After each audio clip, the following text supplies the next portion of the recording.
Tem aparecido agora uma discussão do excesso de militares no governo. Bem, vale lembrar que durante a campanha eleitoral, Jair Bolsonaro deixou claro que indicaria militares. Disse em certo momento que metade dos ministérios seriam ocupados por militares. Não chegou a esse número nessa composição que acabou sendo realizada tal, né? Mas foi o que tinha sido dito. Eu não vejo nenhum problema nisso, sinceramente. Eu não vejo nenhum problema. São 22 ministérios, vale destacar, né? No governo Temer são 29, do PT chegou a 39. Quer dizer, portanto, é uma diminuição considerável. Apesar que a promessa eleitoral, vale sempre destacar, era de 15, somente 15 ministérios. Serão 22.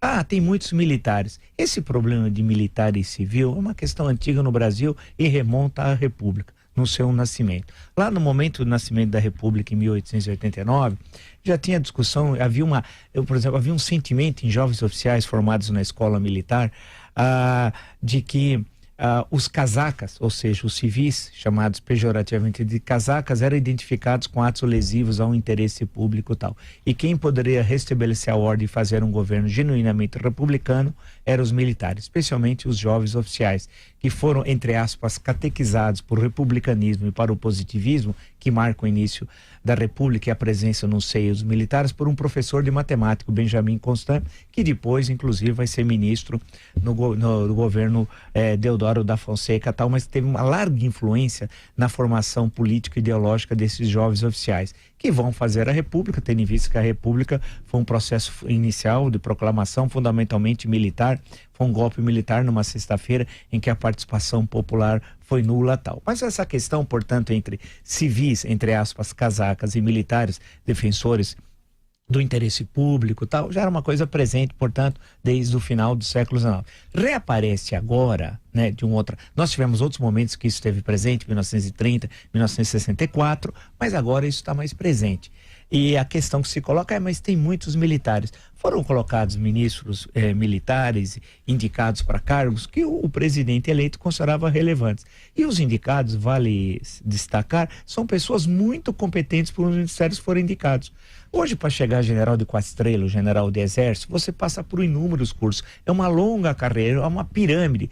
Alguns começam muito poucos, mas poucos mesmo chegam ao último posto da carreira, que é o general de exército e tal. E aí passam por cursos no Brasil, no exterior, por missões diplomáticas, por missões de paz, não só no Haiti, no Congo, ainda na antiga Iugoslávia, no processo de desagregação da Iugoslávia no final do século passado, né? Processo traumático, tem também a participação de oficiais brasileiros. Portanto, são pessoas que estão antenadas com o que estão ocorrendo no mundo, têm estudo, dedicação e respeito à coisa pública.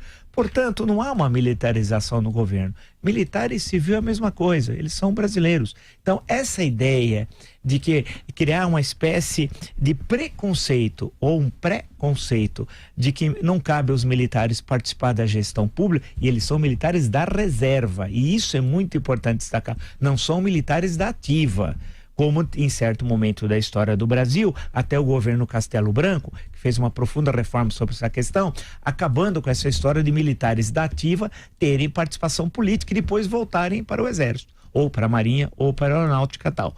Isso acabou, e isso é importante. Portanto, os militares que estão participando são militares da reserva, competentes, conhecedores. Por exemplo, o que vai assumir o DENIT. O DENIT é o antigo DNR, Departamento Nacional de Estradas e Rodagens. É um centro, é um antro de corrupção tomado pelo PR do Valdemar Costa Neto, conhecido corrupto de há muito na história do Brasil. Então tem de fazer a limpeza assim e ao mesmo tempo gerir de forma competente os ministérios e as agências governamentais. Sendo assim, na minha leitura, não há nenhum problema da participação militares e, mais importante, não há militarização do governo, entre outras coisas, porque o governo foi eleito democraticamente no dia 28 de outubro.